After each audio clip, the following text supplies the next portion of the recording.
This school bully has a weird habit. She likes to jab people in the head. She does it not just once, but twice.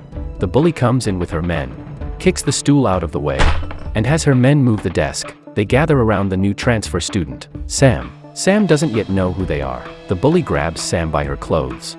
"So you're the newbie. From now on, your protection fees are due every Monday." Sam pays her no attention. The bully is infuriated. "How dare you not respond? Think you've lived enough?" The bully gives Sam's head a jab with her hand and spits her gum on her. She says, "Meet me at the sports field at noon." Keeps slapping her across the face. "If you don't show up, you're dead." She gives her another jab in the head. Beside them, the students are all looking forward to what's about to go down, but she doesn't know that she's messing with the wrong person. "Don't mess with this girl." The bully is about to leave, after slapping her in the face. When Sam yells to stop her, the bully and her men turn around to look at Sam with disdain. Sam turns out to be quite tough. "Where's the sports field? Let's get this over with now."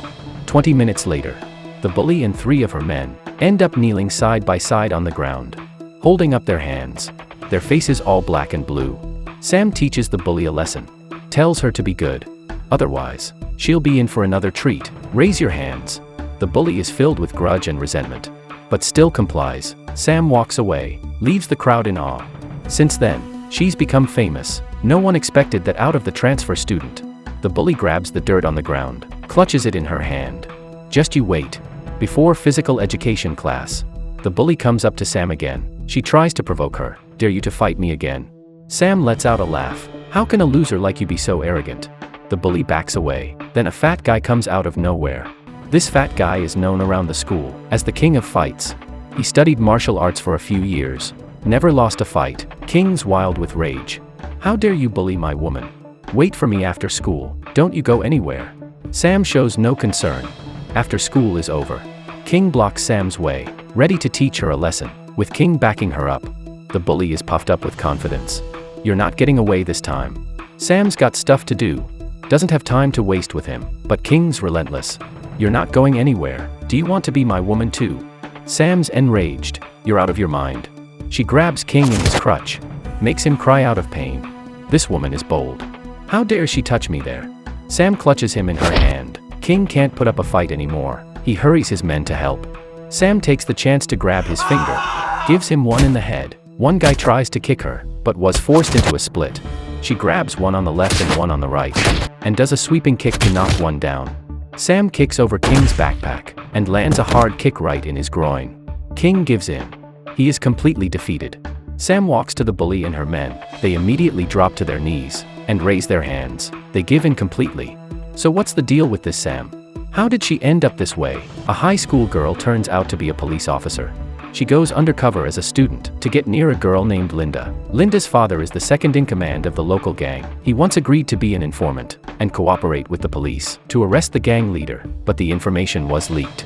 Linda's father was retaliated by the gang. He completely lost faith in the police. The police decided to start with his daughter, Linda. They want to send someone undercover as a student to get near Linda, but the director can't think of a good candidate to go on the mission. As soon as the director leaves the house, he sees Sam in her uniform. Sam was just pretending to be a student to infiltrate a criminal gang that's involved in human trafficking. She jumps to crouch on the table, pointing a gun at a trafficker. "You're under arrest." She and her teammates went head-to-head with 50 of the human traffickers' henchmen. They took out the entire gang.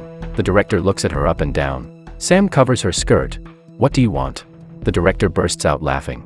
"You're the one. Go to school." Sam gets to school, tries to talk to Linda, and become friends with her, but Linda doesn't seem interested at all. Gets up and leaves. Just when Sam is getting frustrated, a fellow student, Patrick, shows up, looking at his pretty face.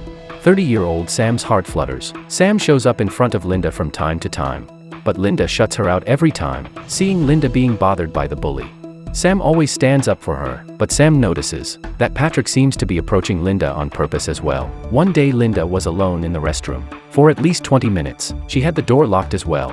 The schoolgirl is actually a policewoman. She finds out that Linda and her father are meeting in the ladies' room. Sam forces her way in, bumps into Linda for a kiss. Oh my. It's the first kiss for both of them. Sam looks out of the window and sees Linda's father. She reports it to her co-workers right away.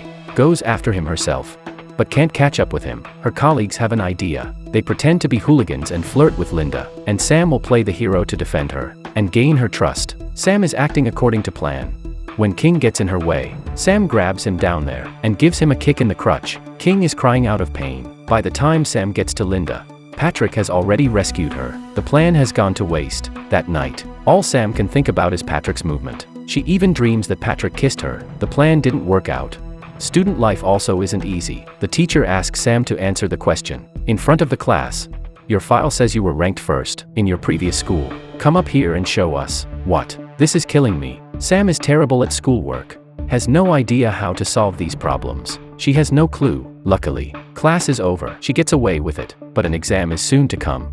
She's about to cheat on the test. Sam sits anxiously in the exam room. Her boss gathers a bunch of cops outside to take the math test with her. Here's a tough question. The police are sweating all over. They tell Sam the answer on the headphones. The teacher just happens to catch Sam cheating, pulls her by the ear. They walk over half a mile to the office. Get your parents over here now. Sam's uncle arrives in a flash. The teacher is shocked. How did he get here so fast?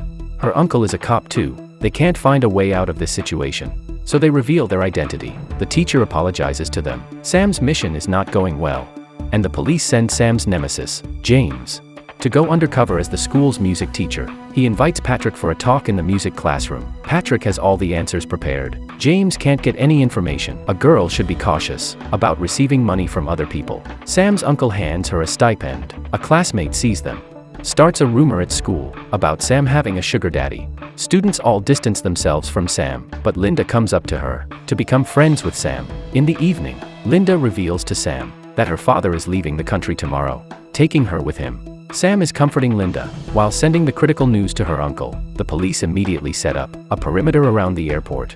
Linda's father shows up as she said, just as the police are about to get him. The gang beats them to him. The two sides are chasing him at the same time. He escapes all the way to the underground parking lot, just in the nick of time. A man of unknown identity appears on a motorcycle, gets ahead of everyone else, steps on the gas, making a huge cloud of smoke. The scene turns into complete chaos. Linda's father takes advantage of the situation and escapes. This girl is smart. She sees the watch on the ground. It's the exact same as Patrick's. Sam goes to ask Patrick where his watch went. Patrick says he took it off when he showered. Sam suspects him to be the man on the motorcycle. Sam finds Linda, confesses that she's a police officer, and then takes her to the hospital. The entire police department is on duty to protect Linda 24/7. Just then a man walks into the hospital, takes out the cops at the front, opens the curtain to find Sam's uncle lying in the hospital bed. Linda has been transferred. Sam's uncle is stabbed by the man and dies on the spot. At the same time, Sam and her colleagues are escorting Linda to a safe place, but the colleague turns against them, apologizes to Sam. I need to pay my wife's hospital bills. All of a sudden, their car is surrounded by gangsters. They take Linda, tase Sam out of consciousness. When Linda's father finds out that the gang has Linda, he shows up in front of the gang. The gang leader proposes a duel between them. The winner of this match will become the new gang leader. The two men fight with their life inside the ring for his daughter. Linda's father throws the gang leader to the ground, kicks him hard in the guts, knowing he's about to lose. The gang leader pulls a dirty trick. He injects anesthetics into Linda's father's thigh. Linda's father instantly wanes in power. The gang leader now has the upper hand. He stabs Linda's father in the waist. Looking at her father in the ring, Linda is crying her heart out. Just then, Sam and Patrick arrive on the scene. Two of them are going against 100 men in the room. They show no sign of fear. Sam jumps in the air, gives one of the men a spinning kick. Patrick is fierce as well. He clears the way for Sam. The two of them fight all the way to the front of the ring. Seeing a gang member pushing Linda over to the ground, Sam can't stand it anymore. Jumps up and kicks her in the air, knocking her out. Patrick tells Sam to go after the gang leader, and he'll clean up the scene here. The gang leader is running away with a large sack of cash. Sam darts towards the hood of the car, makes the car stop. The driver's view is obstructed. They crash into the pile of garbage. Sam opens the door, cuffs the gang leader, but all of a sudden, she feels a gun pointed against her head. She looks back, and to her surprise, she finds James. He's an undercover agent for the gang leader in the police force. He's the one who killed Sam's uncle too. Knowing the truth, Sam is furious. She kicks him to the ground, sits on top of him and keeps swinging blows at him. Anger is taking over her mind. The police force finally arrive. They wipe out the whole gang, saving Linda and her father. James and the colleague who turned against them are both arrested. Sam says goodbye to her classmates, In the end, she and Patrick become a couple. This concludes the film. This movie is titled She's on Duty. Our question for this issue: what would you do if someone jabs you in the head? Comment 111 if you would resist. Comment 222 if you would just take it. Comment 333 if you would tell your teacher and family. If you think of other approaches, post in the comments section. This is a good movie. We recommend watching the original. That's it for this issue. Please like and subscribe. See you next time. Bye.